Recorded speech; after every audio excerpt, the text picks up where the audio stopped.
Hey guys, welcome to Keystone, Colorado. Why don't you show them around, Tommy? What a beautiful day up here.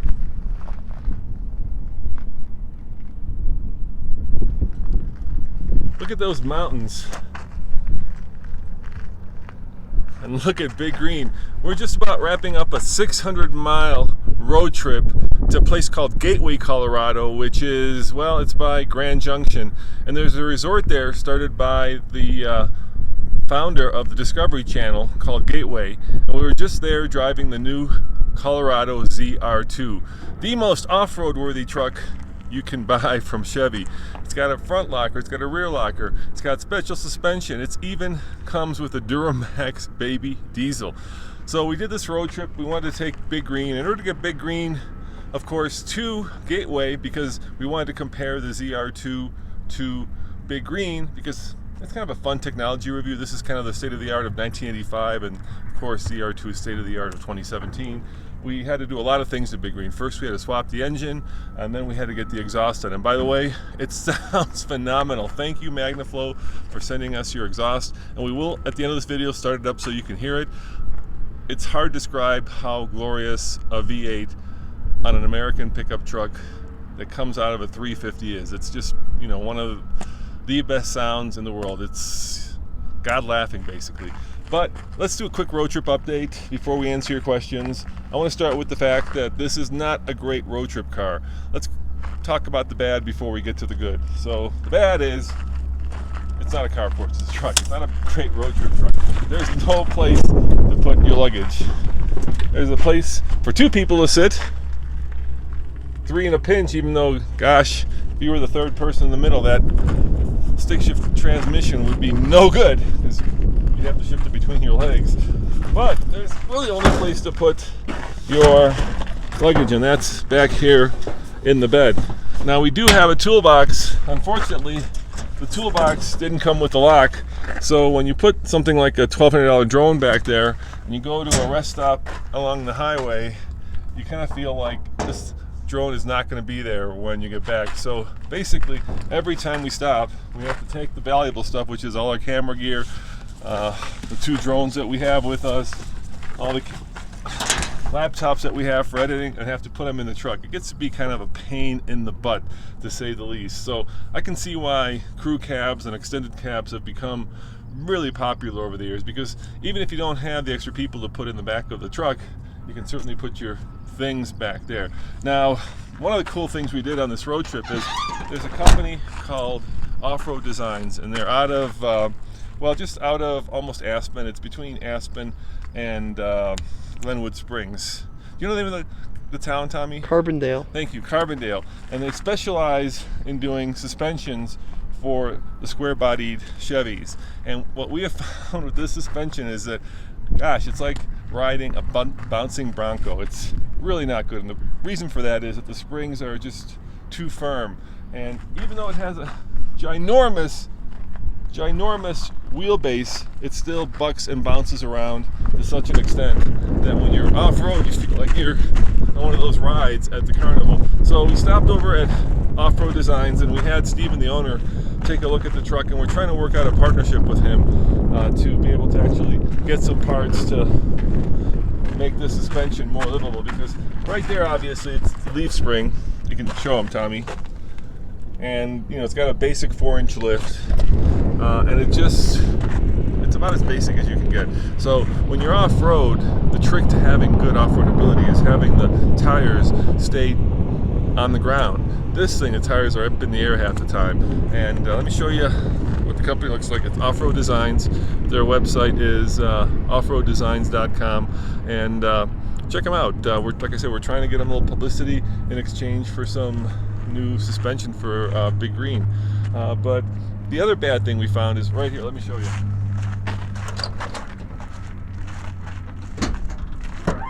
And you guys out there called it. We didn't have the funds to actually. Oh, hold on. We just undid the parking brake. That's never good.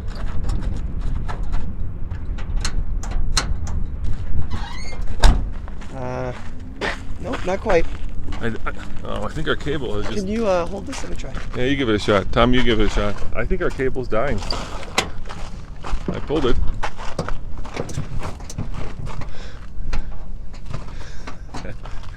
Huh. Do you want to go push down on the hood? Maybe it's Yeah. just a little stuck. Hit the hood, they're saying. It's stuck. It's... Oh, try again. There you go. Woohoo! All right, so the other bad thing we found is right here. Here you go. It's that, and you guys called it. It's the carburetor. And up here at 9,000 feet above sea level, it is just not happy. We've got 400 horsepower, 405, 400 pound-foot of torque, and I bet you we're putting out half that right now. It's really struggling, and the problem, of course, is that if you change the jets for altitude, you rejet it, then it'll run great up here, but it'll run crappy at sea level. So there's really only one solution, and that is throttle body injection. And so we're going to hopefully talk to our partners over at hopefully maybe MSD, And Summit Racing. Tommy's got this look like he's rolling his eyes up. You can talk too, Tommy. You don't have to be. You don't have to just roll your eyes up at me. I've got a bad cold today, so. He's got a bad cold, but you can talk. So over at Summit Racing, they have the throttle body injection, and I think that's going to have to be the next upgrade to this truck because it's really struggling with the carburetor up here. In case you're wondering kind of what the plans are next for this truck, we've got a whole list of things that we want to do, and of course the issue is it all takes time and it all takes money, and even if we can get parts from the manufacturers in exchange for kind of promoting them on our YouTube website, the problem of course is that we still have to install them, which is fun unless we get in over our head, like doing the engine swap, in which case we have to get a mechanic involved, in which case it costs money. So I want to thank all of you guys who have gone to our Patreon page, and that's patreon.com/TFLcar, and have supported us so that we can actually make this pickup truck something that is really a great project truck. We're doing it piecemeal, but because of you guys and your support, we're able to do that. And if you have any suggestions on what else we need to do, I'd love to hear them. But let me kind of walk through the things that we want to do. So obviously the suspension, I'm working on that. And when we do all these things, we're videotaping them. So for instance, when we put in the new MagnaFlow exhaust, we videotaped it not only on TFL Now, kind of behind the scenes, but we're also doing a produced video that Tommy will edit this weekend. Yeah? Yep. Is that a yes? Okay. So that you can actually see the process and see how the exhaust went in. So suspension is first, then come back here. You'll notice that back in the day, of course, people didn't do much with the bed lining, and the reason for that was because people didn't care about the bed, right? The truck was a work tool, it was inexpensive, and the bed was just part of that work tool. So you wouldn't take a drill and coat it with, I don't know, some kind of plastic to protect it, because that's not what it was for. But as trucks went upmarket and became more expensive and people started to use them for things like the family truckster, then they started caring about things like dents and scratches, and they, of course, then bed lining became big. So we want to bed line this. Probably we're going to do it with the kind that you do ourselves, just because it'll make for a fun video, so we'll do it ourselves. Andre's done his truck, so he knows how that process works, and we'll do the same thing with this one. So that's also on the list. Next on the list is, well, this is last on the list, but if you look right here, there's a lot of rust on this bed. On the wheel wells, of course, so we do want to sort that out. Actually replace the Bondo maybe with metal, but that's last. The cosmetic stuff is last. However, some important things that we do want to do right away is you notice that we've got a seat cover on it, and the reason for that is, look at that, the seat is pretty much shot. I want to get the seat reupholstered. That's not going to be too expensive. I want to get actually big green stitched into the seat because, well, it's cool. And then, of course, things like door panels, and of course our dashboard is completely and utterly hosed up as well. You want to show them, Tommy? It's cracked. The problem with this generation of trucks is these dashboards were connected to the rest of the IP, and it's rather hard to swap them out, but that's something else that we want to do. So there's a long list of things. The one thing that we have already purchased actually is right back here, and that is we bought a chrome bumper because we've got this very let's call it industrial, agrarian agricultural bumper on the back, and it really lets the truck down. So we've got a new chrome bumper. We just got to buy the mounts. That's an easy project that we'll do ourselves. So that's something else. Are there any suggestions there, Tommy, for stuff that you guys would like to see? Someone said the True Dual exhaust definitely needs a crossover pipe when you go with fuel injection. Yeah, we don't have a crossover pipe. It's a good point. For instance, on a Viper, because it's a 10-cylinder without a crossover pipe, it just sounds like a truck, and not a good way. But you know, that's something that we're certainly have to consider. We just got it done now. Let's leave it as is for right now. But yeah, that's a really good point. The other problem that we have, and this is something that we found out on a road trip, is we only have one fuel tank working, and that's this one. And so we're having to fill up about every 100 miles. Tommy and I calculated it, and we're getting definitely under 10 mpg to the gallon with this truck. So with only one fuel tank, and I think that's like a 20-gallon tank or maybe less, even an 18-gallon tank, we're barely making 100 miles, maybe 120. The issue is, of course, this truck had two fuel tanks, which you can switch from, which is way cool. So the other tank is over here. The other exhaust, of course, is over here. The problem is, I've never actually opened this one.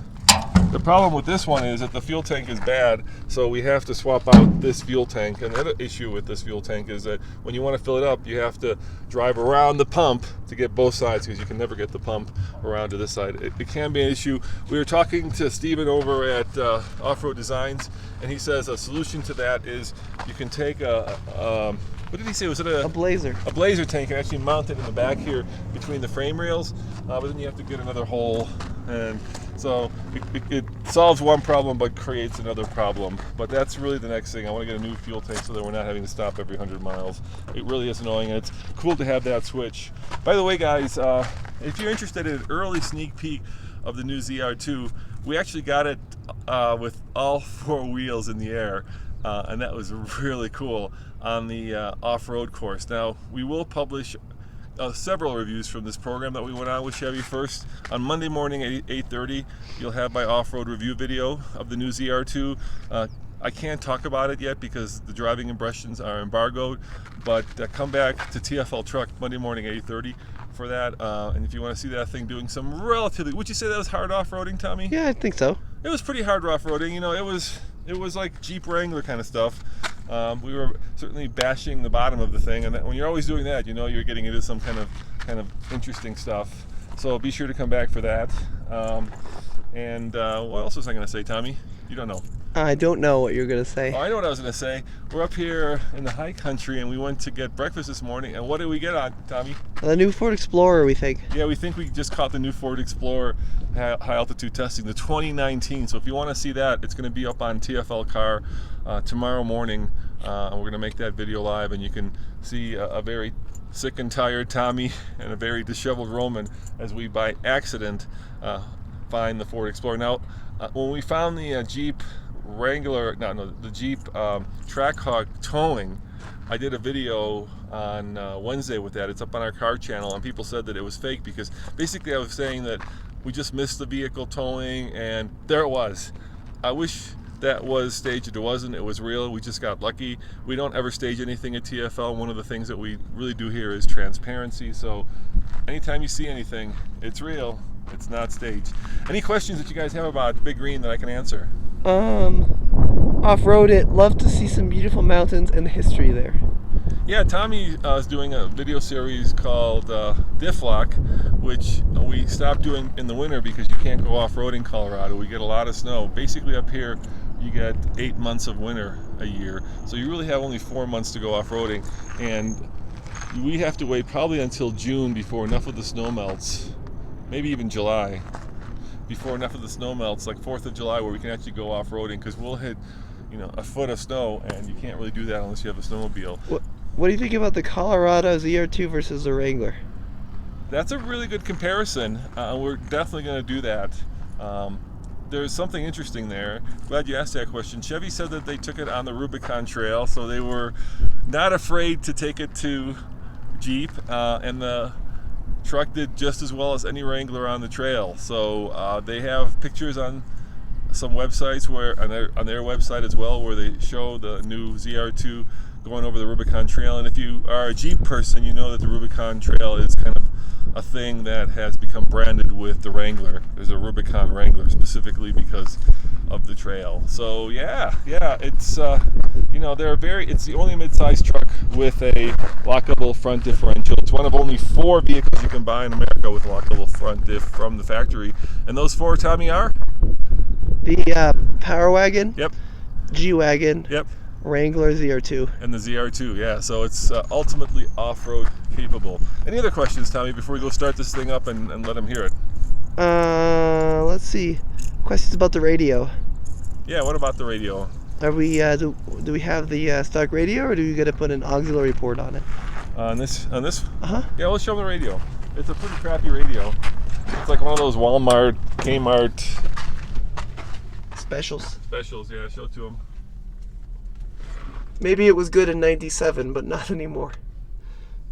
I actually have a question. If you guys are familiar with the with this truck, we found something interesting out about it and something scary. One of the things that I'm going to do next, actually the very thing that we're going to do next is goes to that, and that is right now with these big tires and with the way it's starting to warm up, with driving down the highway, it's so loud in the truck with the wind blowing that you cannot hear the radio. The radio just sounds like noise. So this week the plan is to take these hoses, which now should go to the compressor over there but are too short, take them and get them lengthened and get the air conditioning working on this truck again. Now it does have, or did come with factory air, but Steven over at Off-Road Designs, who knows a lot about this era of truck, said that the air conditioner box actually was over here where the heater is, and we don't have one. So now I'm worried that we don't have factory air conditioning. I don't know. I'm not that familiar with this era of trucks. So if you guys know enough about these trucks, let me know. There is a condenser right in here, so we do have the condenser. It's hidden back there. We do have the hoses, but he's saying that the air conditioner itself was in that corner where we just have the heater now. So I don't know what to tell you. All right, is it time to start up, Tommy, or do we have another question? It says yes, the AC boxes should be next to the heater core. Yeah, there's nothing there. Yeah. Any ideas what that could be? Because if you show them the control on the dashboard.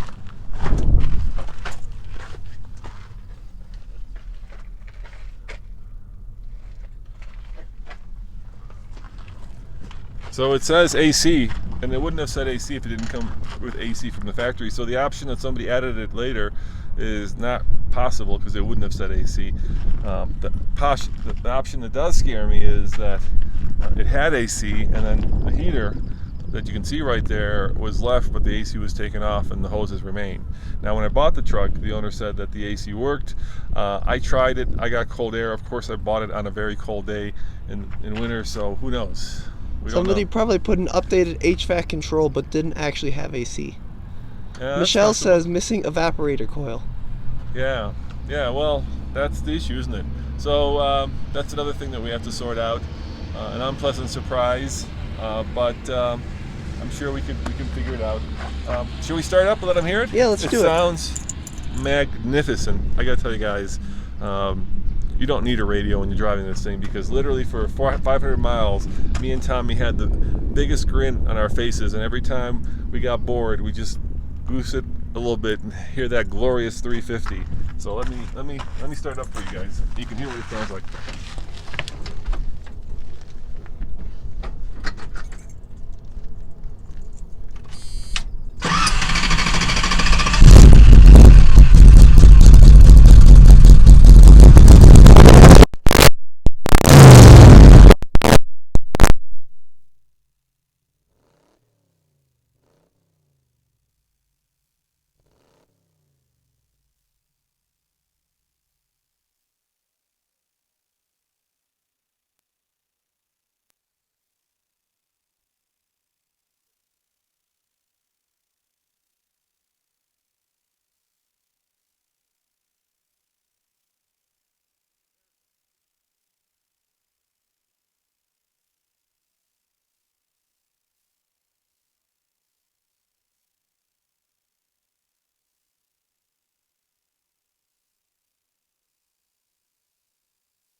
There's a bit of a delay, so give us a thumbs up when you can hear me, and I'll do the I'll do the truck again so you can hear it. Are we getting sound? Can you guys hear us? The fun of doing live videos, of course. No sound. No sound? Nope. Pull out the mic again. Pull out the mic.